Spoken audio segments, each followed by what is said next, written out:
दश महाविद्या कवचम् विनियोगः। ॐ अस्य श्री महाविद्या कवचस्य श्री सदाशिव ऋषिः उष्णिक् छन्दः श्री महाविद्या देवता सर्वसिद्धि प्राप्त्यर्थे पाठे विनियोगः। ऋष्यादिन्यासः। ॐ श्री सदाशिव ऋषये नमः शिरसि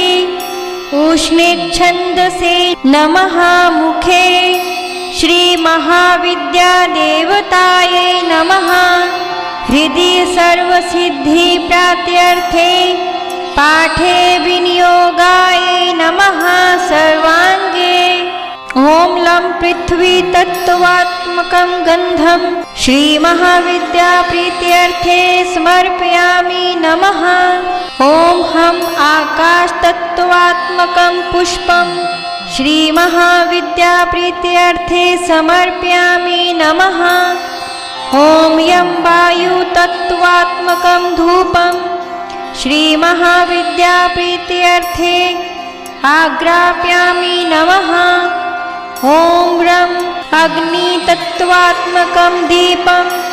श्री महाविद्या प्रीत्यर्थे दर्शयामि नमः।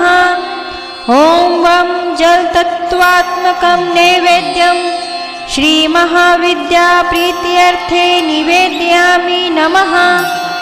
ॐ सं सर्वतत्त्वात्मकं ताम्बूलं श्री महाविद्या प्रीत्यर्थे निवेदयामि नमः। अथ श्री महाविद्या कवचम्। ॐ प्राच्यं रक्षतु मे तारा कामरूप निवासिनी आग्नेयां षोडशी पातु यामयां धूमावती स्वयं नैऋत्यां भैरवी पातु वारुण्यां भुवनेश्वरी वायव्यां सततं पातु छिन्नमस्ता महेश्वरी कौरवेयां पातु मे देवी श्रीविद्यावगलामुखी ईशान्यां पातु मे नित्यं महात्रिपुरसुन्दरी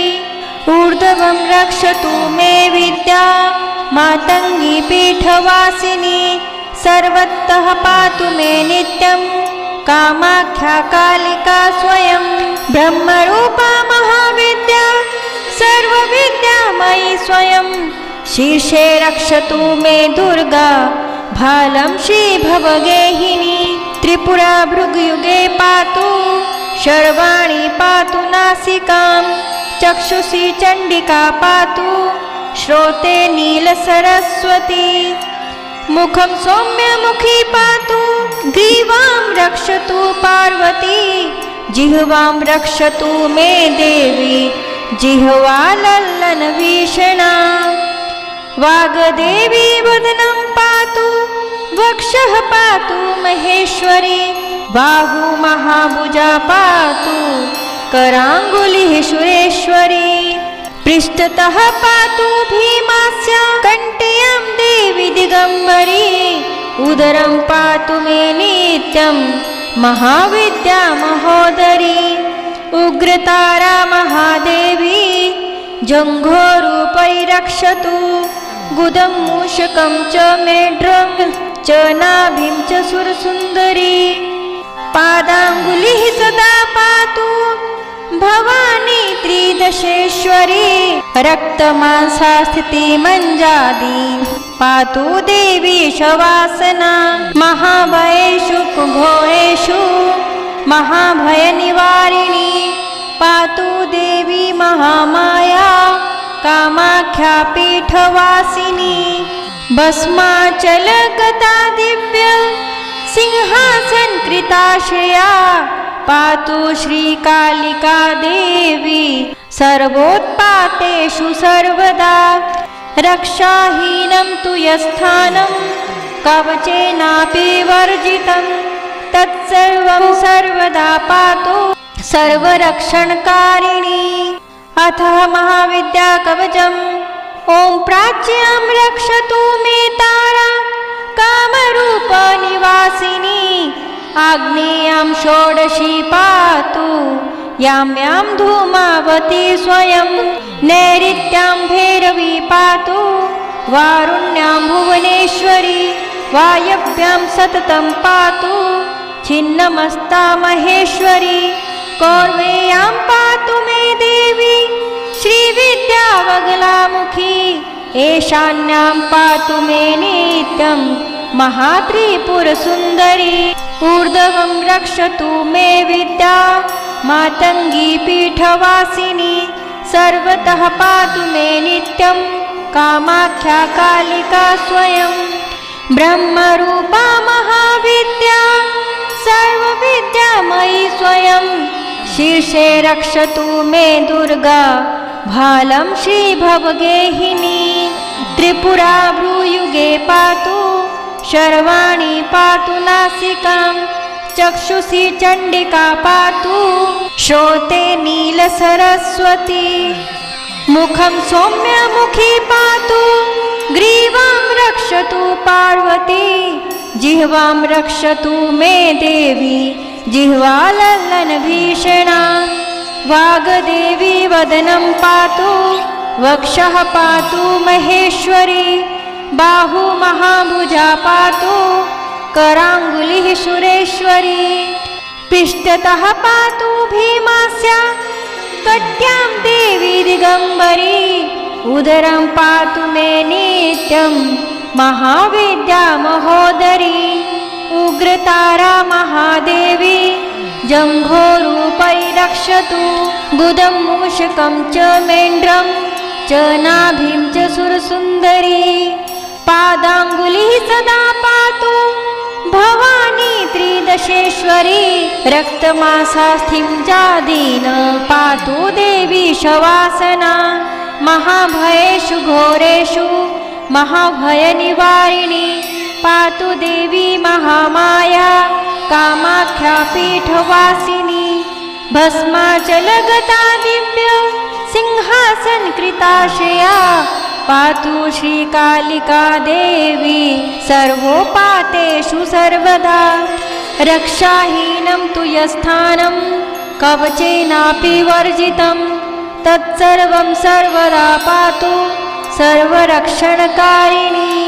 ॐ प्राच्यां रक्षतु मे तारा कामरूपनिवासिनी आग्नेयां षोडशी पातु यां यां धूमावती स्वयं नैऋत्यां भैरवी पातु वारुण्यां भुवनेश्वरी वायव्यां सततं पातु छिन्नमस्ता महेश्वरी कौरवेयां पातु मे देवी श्रीविद्यावगलामुखी ईशान्यां पातु मे नित्यं महात्रिपुरसुन्दरी ऊर्ध्वं रक्षतु मे विद्या मातङ्गी पीठवासिनी सर्वतः पातु मे नित्यं कामाख्या कालिका स्वयं ब्रह्मरूपा महाविद्या सर्वविद्यामयी स्वयं शीर्षे रक्षतु मे दुर्गा भालं श्रीभवगेहिनी त्रिपुरा भ्रूयुगे पातु शर्वाणि पातु नासिकां चक्षुषी चण्डिका पातु श्रोते नीलसरस्वती मुखं सौम्यमुखी पातु ग्रीवां रक्षतु पार्वती जिह्वां रक्षतु मे देवी जिह्वालल्लनभीषणा वाग्देवी वदनं पातु वक्षः पातु महेश्वरी बाहु महाभुजा पातु कराङ्गुलिः सुरेश्वरी पृष्ठतः पातु भीमास्या कट्यां देवी दिगम्बरी उदरं पातु मे नित्यं महाविद्या महोदरी उग्रतारा महादेवी जङ्घोरूपै रक्षतु गुदं मूषकं च मेण्ड्रं च नाभिं च सुरसुन्दरी पादाङ्गुलिः सदा पातु भवानी त्रिदशेश्वरी रक्तमासास्थिं मञ्जादीन पातु देवी शवासना महाभयेषु घोरेषु महाभयनिवारिणी